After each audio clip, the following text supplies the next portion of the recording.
अपहरण का, भगवान राम भागे हैं पीछे सोने के मिरग के, पीछे रावण आया है। ये मौत रूपी रावण है, ये जीवन रूपी सीता को हर लेता है जब हम सोने के मिरग के पीछे भागते हैं। और हम सब लोग आजकल के वैज्ञानिक युग में ज़्यादा ऐसा चल रहा है, इतनी कंपटीशन बाहर है, इतनी सब चीज़ें बाहर, यदि तुमने जरा भी अपने नीचे देखा तो रुक जाओगे।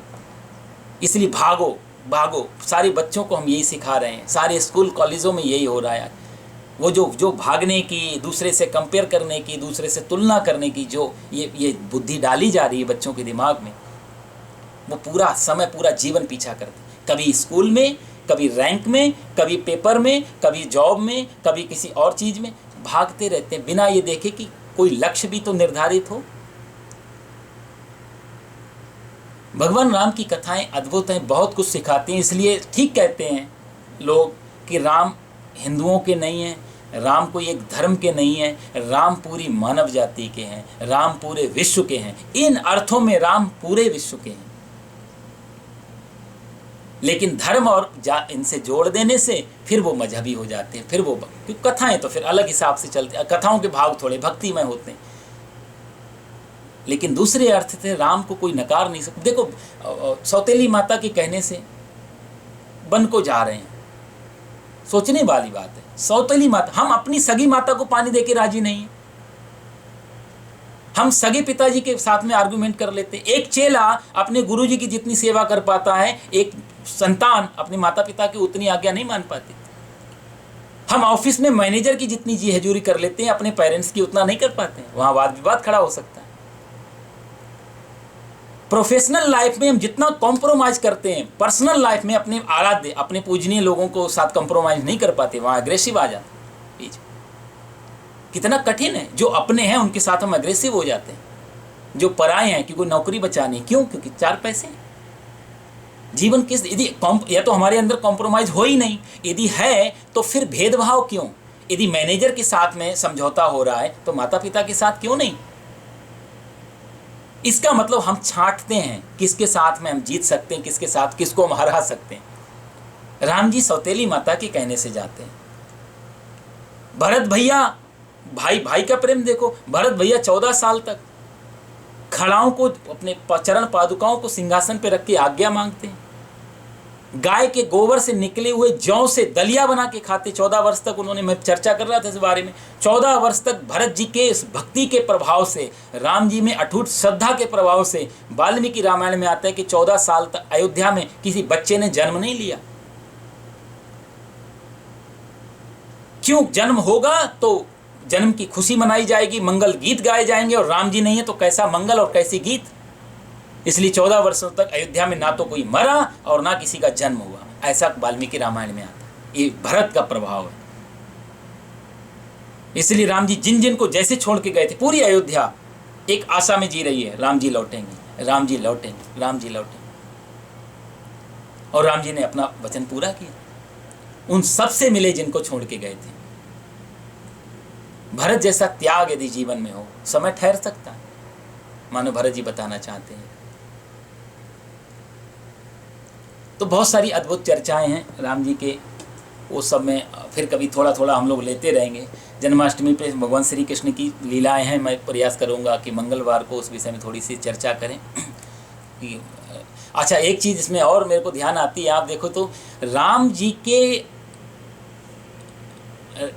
की दृष्टि या राम जी का स्वभाव व्यवहार आदर्श जो भी रहा, हमारे चाहे वो महात्मा गांधी हो, चाहे रविन्द्रनाथ जी हों, चाहे विवेकानंद जी हों, चाहे आधुनिक बड़े बड़े संत हों, आपने एक चीज़ नोट की होगी, हर आदमी ने फोकस किया राम राज्य पे, राम जैसा राज्य होना चाहिए। बहुत गहरी बात आपको बता रहा हूँ, हर किसी ने कहा है राम राज्य होना चाहिए, माता पिता की सेवा हो, पत्नी का सम्मान हो, बुजुर्गों का सम्मान हो, शत्रु का भी आदर हो, ऐसा जीवन हो, ऐसे राजनेता हो, ऐसी राजनीति हो, ऐसा राज्य हो। राम राज्य की हर किसी ने कल्पना की नहीं की, आज तक किसी ने ऐसा नहीं कहा कृष्ण का राज्य हो।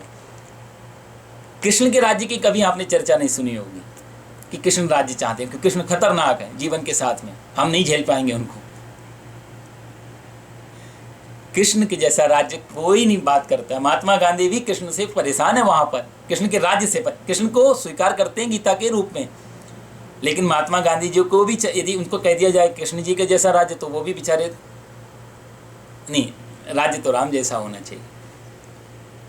इसलिए कृष्ण आज आम आदमी, पूरे कृष्ण की जो जीवन है वो आम आदमी के हिसाब से बहुत डेंजर है, बहुत समझना कठिन है, बिल्कुल विपरीत है। एक सौतेली माता के कहने से जा रहे हैं और एक अपनी माता की बात नहीं मान रहे हैं। यशोदा मैया बुला रहे हैं, नहीं आते, दुखी हो जाती है, रोती है तो आते हैं बाद में।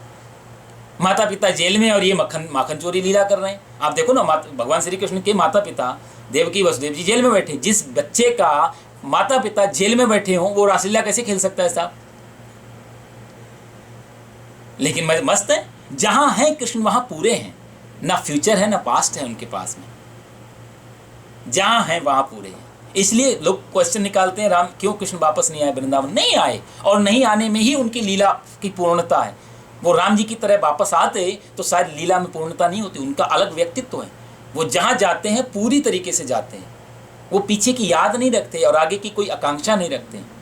वो जब मथुरा में है तो मथुरा में ही है, द्वारिका में है तो द्वारिका में भी। आज महाभारत में खड़े हैं तो महाभारत में भी खड़े। उनके घर से कोई लेटर नहीं आ रहा है, तुम लड़ाई झगड़े में क्यों फंस रहे हो, तुमको कोई बाढ़ लग गया, तुमको क्या पड़ी है, तुमको कौन सा राज्य मिलने वाला है, लड़ने दो, इन चचेरे तहरे की लड़ाई है, आपस में लड़ने दो। 16,108 बीबियाँ हैं साहब, इतना बड़ा परिवार है, कोई तो ऑब्जेक्शन कर सकता था, लेकिन इस हिसाब से बनाया हुआ है, खड़े हैं युद्ध के बीच में।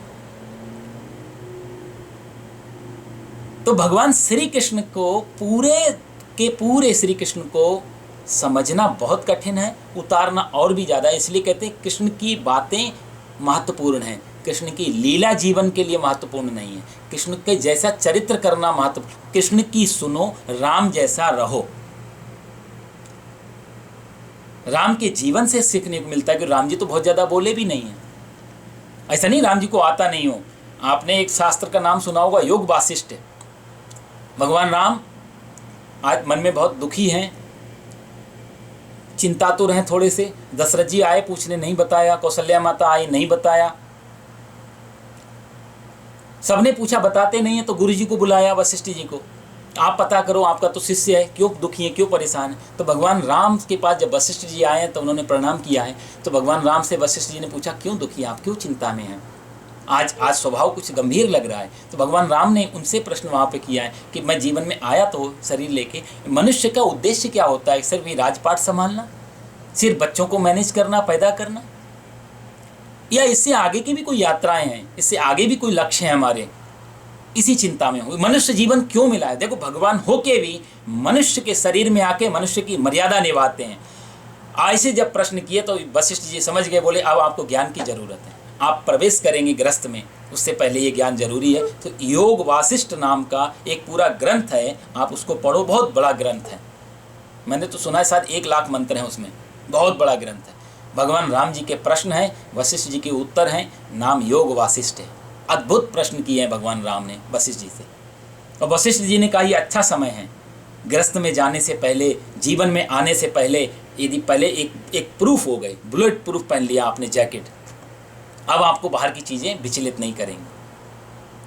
तो योग वासिष्ठ नाम का शास्त्र उन्होंने सुनाया। भगवान राम को बहुत ज्ञान है, सब चीज़ों को जानकारी। यदि मनुष्य के रूप में भी होने पर साधारण दृष्टि से देखो, विचलित नहीं होने के लिए हमारे पास कुछ तो होना चाहिए, या तो शस्त्र हो या शास्त्र हो। साहब, 2 ही चीज़ें बचा पाती हैं मुसीबत में। शस्त्र हो तो भी बच जाते हैं, शास्त्र हो तो भी बच जाते हैं। खाली हाथ तो व्यक्ति फिर मुश्किल में पड़ता ही है। ज्ञान भी एक शास्त्र और शास्त्र दोनों का काम करता है।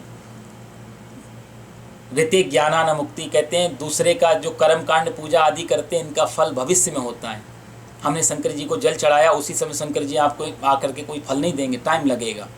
कोई व्रत उपवास रखा तो थोड़ा टाइम लगेगा। भक्ति योग में परिणाम आने में टाइम लगता है।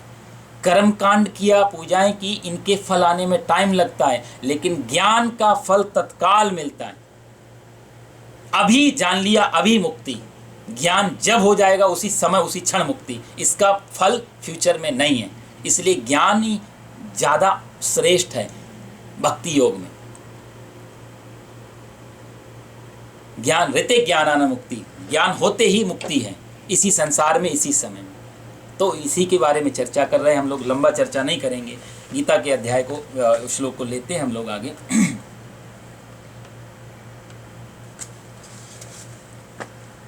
57 नंबर श्लोक।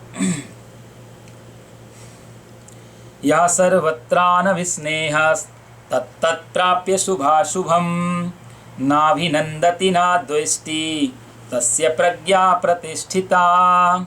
या सर्वत्रानविस्नेहस्तत्तत्प्राप्य शुभाशुभं नाभिनन्दति नाद्वेष्टि तस्य प्रज्ञा प्रतिष्ठिता।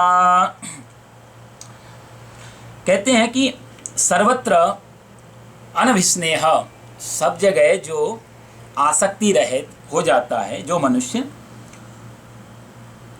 तत्तत् शुभाशुभम, शुभ और अशुभ, प्राप्य माने प्राप्त करके, न अभिनंदति, ना तो वह प्रसन्न होता है, न द्वेष्टि, न द्वेष करता है, तस्य प्रज्ञा प्रतिष्ठिता, उसकी प्रज्ञा, उसकी बुद्धि स्थिर हो जाती है। इसमें भगवान बहुत सुंदर बात करते हैं। पिछली बार भगवान ने बताया था ना, जो दुख में सुख में उद्विग्न नहीं होता, एक्साइटेड नहीं होता, भगवान उसके लिए आगे की वही बात करते हैं। और क्योंकि अर्जुन ने जो क्वेश्चन किया था ना, समाधिस्थस्य का भाषा, उसकी भाषा क्या है, किम प्रभास है, तो वो रहता कैसे है, उसके लक्षण क्या हैं, उसी के भगवान यहाँ उत्तर दे रहे हैं। उसी के नियम बता रहे हैं कि कैसे, क्योंकि अंदर से पहचानना कठिन है। भगवान ने कहा ज्ञानी को हम कैसे पहचानेंगे। ये ज्ञानी को पहचानने के दो ही है कारण, या तो आप भी ज्ञानी हो जाओ तो पहचान हो सकती है, अज्ञानी ज्ञानी की कैसे परीक्षा लेगा। तो हम जहाँ हैं वहाँ ज्ञानी के लक्षण अंदर के नहीं बता सकते, तो भगवान बाहर से चीज़ों को बता रहे हैं।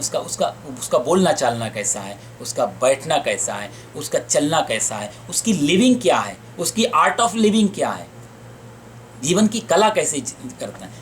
इसलिए मैंने कहा कि गीता एक ऐसा अद्भुत ग्रंथ है कि आप देखो, जितने भी हमारे जो कॉन्स्टिट्यूशन बने हुए हैं, संविधान बने देश के, कुछ सालों पर कुछ समय के बाद उनमें संशोधन करने पड़ते हैं, उनमें कुछ चेंजिंग करनी पड़ती है कि ये नियम अब पुराना हो गया, इस नियम को डालो। गीता एक ऐसा कॉन्स्टिट्यूशन है कि 5000 साल से भगवान पहले बोल चुके हैं, आज भी इसमें बदलाव जैसी कोई चीज़ नहीं दिखती है। रामायण में बदल सकते हैं, महाभारत में बदल सकते हैं, और चीज़ों में बदल सकते हैं, लेकिन गीता में एक भी लाइन को ऐसी नहीं कि आज का समय इतना बदल गया और ये लाइन बदलनी चाहिए।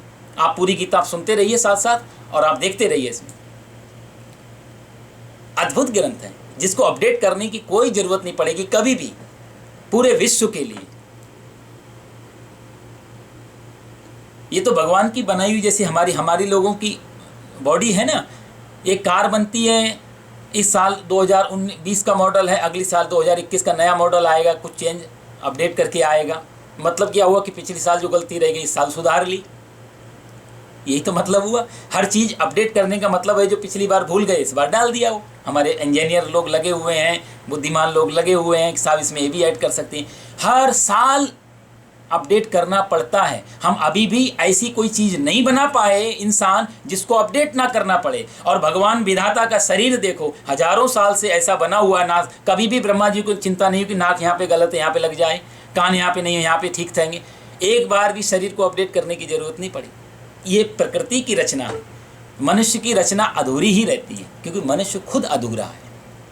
इसलिए गीता में भगवान की अपनी वाणी है, यहाँ पर कुछ भी बदलने जैसा कुछ भी नहीं है, कोई भी अमेंडमेंट नहीं कर सकते इसमें।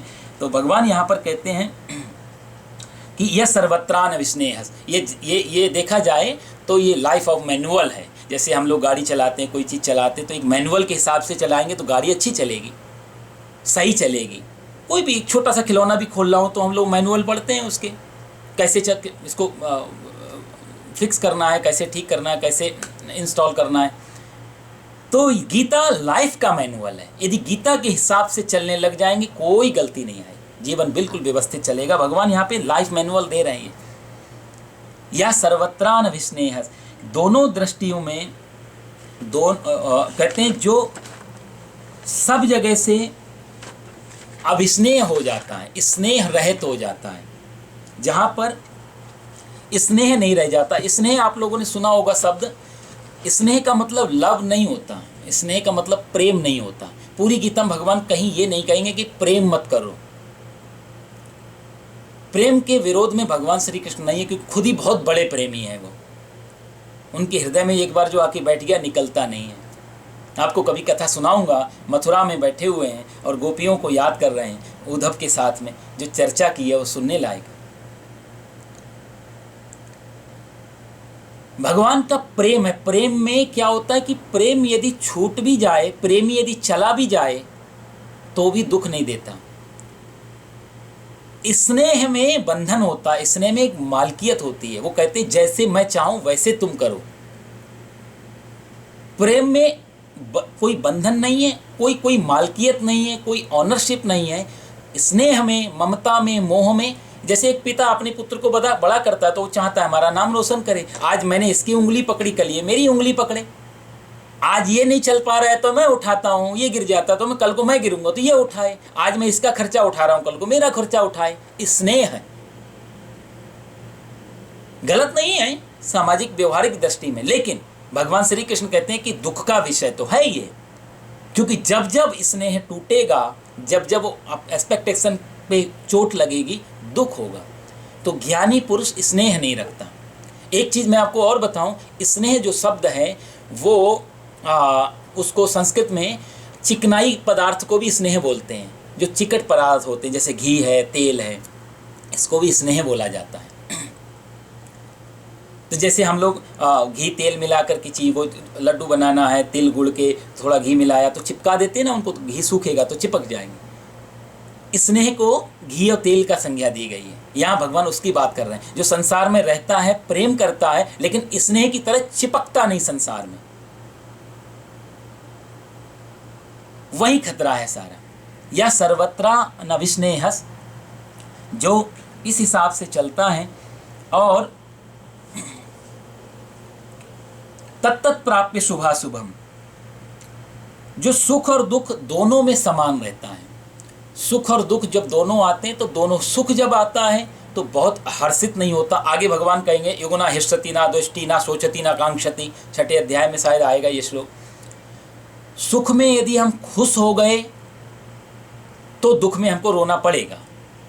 भगवान कहते हैं शुभ और अशुभ इन दोनों को जो समान कर लेता है, नहीं शुभ भी आए तो भी सामान्य, अशुभ आया उसका भी स्वागत। शिव पुराण में कथा आती है, आपने शायद शिव पुराण में सुना हो। ऊष्मा माता पार्थिव शिवलिंग की सेवा करती थी, कई वर्षों से उनका काम चल। मिट्टी के शिवलिंग बनाती थी, रोज उनकी रोज पूजा करती थी। पूरा पूजा होने के बाद पार्थिव शिवलिंग को उठा के जल में प्रभावित कर देती थी। ऊष्मा की कथा है। पार्थिव शिवलिंग की बहुत महत्व है शिव पुराण में। बाकी पत्थरों का या किसी भी चीज़ का शिवलिंग बनाना और मिट्टी के शिवलिंग बना के पूजा करना, बहुत उनका अलग फल है। पार्थिव शिवलिंग का कर्मकांड का विषय है, कभी हम चर्चा करेंगे इसमें। तो ऊष्मा ऐसा करती है कि पार्थिव शिवलिंग की सेवा करती है। एक दिन उसको पूजा कर रही थी पार्थिव शिवलिंग की, मन शिव में डूबा हुआ है। सूचना मिली, ऊष्मा तेरे बेटे को किसी ने मार के फेंक दिया है।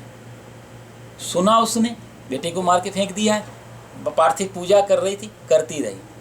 मन में विचार आया, शिव तुमने दिया था, थोड़े समय के लिए दिया था, अपने पास ले लिया, कोई बात नहीं, धन्यवाद। जितना समय भी मेरे पास रहा उतना सुख ले पाई मैं, धन्यवाद। और पूजा में मन लगाए रही। पूजा जब पूरी संपन्न हो गई, शाम के समय पार्थिव शिवलिंग को ले जाके गंगा तट पे जब वो प्रभावित कर रही नदी में, उसी समय कहते हैं वो बच्चा वहीं नदी किनारे खेलता हुआ मिल गया। माँ माँ माँ करके आया। ऊष्मा ने कहा, बेटा तुम आ गए, मैंने तो सुना था तुम्हें किसी ने मार के फेंक दिया है। हाँ माता, मेरे को मार के फेंक दिया था, मेरे टुकड़े टुकड़े कर दिए थे, लेकिन आप भगवान भोलेनाथ की सेवा में पूजा में बैठी हुई थी। भगवान भोलेनाथ आए, मेरे सारे टुकड़ों को इकट्ठा किया, अमृत का छींटा दिया, मुझे जिंदा कर दिया, मैं आपकी सेवा में फिर से हाजिर हुआ हूँ। कोई बात नहीं बेटा, ऐसी सेवा करते रहो, भगवान का नाम जप करो, देखो भगवान में सब शक्ति। इतना ना, जब सुना कि बेटा मर गया है तो पूजा छोड़ी नहीं, मन हटाया नहीं, यही समझौता किया भगवान ने इतने समय के लिए दिया है। और जब बेटा आ गया तो बहुत ज़्यादा फूली भी नहीं। ठीक है बेटा, तुम्हारा जीवन शायद भगवान ने दे दिया है, उसकी कृपा से गिफ्ट मिली है, उसी में लगा देना, खूब भजन करो। भगवान भोलेनाथ प्रकट हो गए ऊष्मा की इस स्थिति को देख करके। कहते जहाँ ऐसी स्थिति हो सारी देवी देवता आते हैं। ये देवी देवताओं का ये सिर्फ कल्पना मात्र नहीं है। हमारी स्थिति यदि ऐसी हो जाए तो देवी देवता सब खड़े रहते हैं। छोटी छोटी पूजाएं यदि हम लगातार करें तो कर्मकांड कहता है कि उसी समय सिद्धियां मिलने लगती हैं। सामान्य पूजा भी यदि की जाए तो सिद्धियां आने लगती हैं। यदि परमात्मा की सेवा निष्काम भाव से करो तो परमात्मा उतर के आने लगता है। सेवा का स्तर क्या है, पूजा का स्तर क्या है, उसी हिसाब से मिलता है। हनुमान जी जा रहे हैं राम जी के यहाँ लंका में सीता जी का माता का पता लगाने। देवताओं ने कहा कि लंका तो सोने की है, हनुमान जी के मन में लालच तो नहीं आ जाएगा कहीं कहीं ऐसा ना हो वो लंका में ही ठहर जाएं। जैसे हम लोग आए अमेरिका, कई लोग आते हैं ना बेचारे विजिटर वीजा लेके ठहरी जाते हैं आराम से, ये तो बहुत अच्छा देश है, लाओ फिर इसको फिर फाइलें। तो डर था उनको कि सोने की लंका देख के कि हनुमान जी के मन में लालच ना आ जाए, रुक ना जाए। ब्रह्मा जी बोले नहीं नहीं ऐसा नहीं हो सकता। देवता बोले हमें डर लग रहा है, माता सीता का पता लगाने के चक्कर में वहीं ठहर गए तो राम जी का काम आगे कैसे बढ़ेगा। ब्रह्मा जी बोले चलो परीक्षा लेते हैं। तो समंदर में के रास्ते में ही मैनाक पहाड़ को बाहर लाते हैं। आप देखो मैनाक पहाड़ सोने का पहाड़ है, और सोने के पहाड़ को जब मैनाक ने कहा आओ मेरे ऊपर विश्राम कर लो, तो हनुमान जी को कोई फर्क नहीं पड़ा। हनुमान जी ने स्पर्श किया और स्पर्श करके आगे बढ़ गए। सोने के पहाड़ को देखकर ठहरे भी नहीं, उसका अपमान भी नहीं किया, आगे बढ़ जाते हैं। ब्रह्मा जी ने कहा जो आदमी सोने के पहाड़ से नहीं रुका वो सोने की किवाड़ से क्या रुकेगा। ये फर्क है। उष्मा से भगवान शिव कहते हैं कि तू इतनी भक्ति में तल्लीन थी, तेरे को अपना जना हुआ बेटे में भी इतना भाव नहीं था, मेरे पूजा में इतना डूबी, इसलिए मैं तेरी सेवा में हाजिर है। भगवान शिव बहुत क्रोध में है वहां पर, त्रिशूल हाथ में लिए हूँ, छोड़ूंगा नहीं। तेरी बहन ने तेरे बेटे को मारा था, मैंने देखा, तेरी बहन को मैं छोड़ूंगा नहीं, आज ही उसका नाश कर दूंगा। उष्मा हाथ जोड़ के कहती है प्रभु उसका नाश करके क्या मिलेगा, दूसरा जन्म लेगी, फिर से वही काम करेगी, मारना है तो उसकी दुष्ट बुद्धि को मार दो, मेरी तरह वो भी भजन पूजन और आप में भरोसा करने लग जाए। इंसान को मारने से क्या मिलेगा, दुष्ट बुद्धि को मारो ना। तत्त प्राप्य शुभाशुभम, जो शुभ और अशुभ में विचलित नहीं होता, जो अशुभ को भी ऐसे ही लेता है जैसे शुभ को लेता है। नाभिनंदति, ना अशुभ प्राप्य ना अभिनंदति, शुभ प्राप्य ना अभिनंदति। जो शुभ को प्राप्त करके भी बहुत ज़्यादा उछलता नहीं और अशुभ जीवन में आ जाए, और इसका एक तार दूसरे तार से मिला हुआ है। एक कंडीशन भी जीवन, यदि अशुभ से हम नहीं डरते तो हम शुभ भी हमारे लिए बहुत ज़्यादा कोई उसका रिफ्लेक्शन नहीं आएगा, और यदि शुभ में बहुत ज़्यादा उछलते नहीं है तो अशुभ भी हमारा कुछ नहीं बिगाड़ पाएगा। एक्चुअली में हम एक सिक्का का एक ही पहलू देख के चलते हैं। अच्छा कुछ जीवन में जब आता है तो हमारी जो तीव्रता होती है, जो एक्साइटमेंट होता है, जो उत्तेजना होती है, क्योंकि जहाँ तक उत्तेजना में ऊपर जाएंगे जब भी दुख आएगा तो उतना ही फिर नीचे गिर जाएंगे। गणित वही है, हम जब सुख में ऊपर उठते हैं तो दुख हमें तत्काल नीचे गिरा देता है। भगवान इस श्लोक में कहते हैं जमीन पे रहो, जब हम बोलते हैं औकात में रहो, वही जमीन पे रहो, पैर जमीन पे लगे रहें। सुख में भी दुख में भी, दोनों स्थितियों में जो व्यक्ति नहीं आनंदित और द्वेष नहीं करता वो व्यक्ति, उसकी प्रज्ञा प्रतिष्ठित हो जाती। उसकी आप ये 2-3 शब्द यहाँ चलेंगे लगातार। समाधिस तस्य का भाषा, किसकी, बोले स्थित प्रज्ञ की। तो स्थित प्रज्ञ शब्द आप जरूर दिमाग में रखना जब जब ये बात आए। स्थित प्रज्ञ का मतलब मैं बार बार आपको बता रहा हूँ, प्रज्ञा नाम है बुद्धि का, स्थित नाम है स्थिर, जिसकी बुद्धि स्थिर है, जो एक जगह ठहरा हुआ है, उसका नाम है स्थिर। जैसे समंदर के ऊपर लहरें होती है लेकिन अंदर जाओ तो समंदर शांत होता है। ऊपर से व्यवहार की लहरें चलती रहें, कोई दिक्कत नहीं है। भगवान श्री कृष्ण भी रोते हैं, राम भी रोते हैं। हे खग हे मृग मधुकर श्रेणी, तुम देखी सीता मृग नैनी। हे मृग, हे हिरन आप बताओ मेरी पत्नी को देखा। हे पेड़ पौधों आप बताओ अपनी पत्नी को देखा। कितना बड़ा ड्रामा, कितनी बड़ी एक्टिंग कर रहे हैं भगवान। हम भी नहीं पूछेंगे, इतना ज़्यादा घुल गए हैं उसमें, एक्टिंग चलती। बाहर की लहरें राम की दिखाई देंगी, कृष्ण की भी हमसे ज़्यादा गहरी दिखाई देंगी। हम तो कई बार ना तो खुल के हंस पाते हैं ना खुल के रो पाते हैं। भगवान राम और श्री कृष्ण के जीवन में देखो खुल के काम कर रहे हैं जो भी, तो बाहर की लहरें पूरी दिख रही हैं, अंदर से समंदर शांत है। इसीलिए माता भवानी को भी आश्चर्य होता है, शंका होती है, परीक्षा लेने आती है कि वही राम है जिनकी आप पूजा करते हैं, शिव परीक्षा लेते हैं। बाहर की लहरें हैं, दिक्कत नहीं है, अंदर से शांति होनी चाहिए। ज्ञानी ये जानता है, यदि कर्म कांड थोड़ा व्यवहारिक पक्ष को आप देखें, शिष्टाचार वाला पक्ष, कर्म कांड का पक्ष, इस श्लोक को यदि देखेंगे तो ज्ञानी ये मान के चलता है कि यदि सुख आ रहा है जीवन में, तो सुख किसके परिणाम से आता है, क्यों आता है सुख? तो कर्मकांड कहता है, भक्ति कहती है कि जब हमारे जीवन में पुण्य ज़्यादा होते हैं, शुभ कर्म ज़्यादा होते हैं, उनका परिणाम हमारे जीवन में सुख। और यदि दुख आ रहा है तो इसका परिणाम हमारे कुकर्म, हमारे पाप। तो दुखों को भोग कर हमारे पाप कम होते हैं, सुख को भोग कर हमारे पुण्य कम होते हैं। आप लोग सब बिजनेस लाइन में हैं, आप देखो हमारे पाप का घड़ा कम हो या हमारे पुण्य का घड़ा कम हो, क्या चाहते हैं हम लोग? यदि हम चाहते हैं हमारे पाप का घड़ा कम हो तो जीवन में दुख आएगा, तो इस दृष्टि से लिया जाएगा कि ठीक है भगवान, हल्का हो रहा है, पाप का घड़ा कम हो रहा है, अशुभ कर्म खत्म हो रहे हैं। धर्म, श्रीमद् भागवत में धर्म बैल के रूप में खड़ा हुआ है। माता पृथ्वी आई, वहाँ पे खड़ी है, महाराज परीक्षित जी खड़े हुए हैं। महाराज परीक्षित ने पूछा धर्म से, तुम्हारी 3 टांगें कैसे तोड़ दी? क्योंकि एक पैर से खड़ा है धर्म। सत्य, दान, दया और तप, 4 पैर होते हैं धर्म के। तो सत्य, दान, दया और तप, तो तप भी चला गया, दान भी चली गई, दया भी चले गई, सत्य रूपी पैर पे खड़ा है। महाराज परीक्षित ने पूछा, हे धर्म, तुम्हारी ये दुर्दशा किसने की? मैं इस देश का राजा हूँ, उसको दंडित करूँगा, आप बताओ। तो धर्म ने कितनी सुंदर बात कही। उसने कहा कि मैं किसको दोष दूँ? ज्ञानी तो कहते हैं सुख और दुख कुछ होता ही नहीं, दोनों कल्पनाएं हैं, दोनों इमेजिनेशंस हैं, सुख और दुख। जिसको सुख मान लिया वो सुख, जिसको दुख मान लिया वो दुख। किसी की शादी नहीं होती तो परेशान है, और कोई आदमी संत बन के आराम से घूम रहा है, शादी के मंडप से भाग गया। शबरी माता शादी होने वाली है और रात में गायब हो गई, मैं तो राम में ही जा, पूरा जीवन राम में समर्पित कर दिया। संतान नहीं है तो कोई दुखी है, और किसी के संतान है तो दुखी है संतान से। कई कथाएं ऐसी, कोई धन से दुखी, कोई धन के लिए दुखी।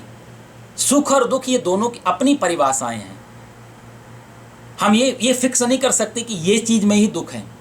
तो ज्ञानी तो सुख और दुख को मानते नहीं। और यदि कर्मकांड से पूछो तो कर्मकांड कहता है कि तुम्हारे जीवन में दुख भी आता है तुम्हारे कर्म से, सुख भी आता है तुम्हारे कर्म से। धर्म कहता है मेरे कोई कर्म ऐसे रहे होंगे, 3 पैर तोड़वाने जैसे काम किए होंगे, टूटे, तो मेरे कर्म का दोष है, तो भी किसको, तोड़ने वाले को क्यों दोष दूं? तो प्रारब्ध से मिला हुआ, या तो किसी हमारे कर्म की वजह से टूटे, या फिर हमारे ये सुख और दुख कुछ होता ही नहीं है। ये तो सिर्फ और सिर्फ, जैसे सांख्य योग चल रहा है 2रा अध्याय, सांख्य योग की बात ज्ञानी कहते हैं ना सुख है ना दुख है, ये मन की भ्रांति है। भगवान कहते हैं शुभ और अशुभ, सुख और दुख दोनों में जो समान होता है। ज्ञान तस्य प्रज्ञा प्रतिष्ठिता, ज्ञानी पुरुष ही मान के चलता है सुख भी आया मेरे कर्म से, दुख भी आया मेरे कर्म के। यदि मैंने सुख भोगा ज़्यादा तो मेरे पुण्य क्षीण हो जाएंगे, और दुख भोगा ज़्यादा तो मेरे दुख का घड़ा खत्म, वो पाप का घड़ा खत्म हो जाएगा। हे प्रभु और दुख दो, विपदा संतु ना शाश्वत, तत्र तत्र जग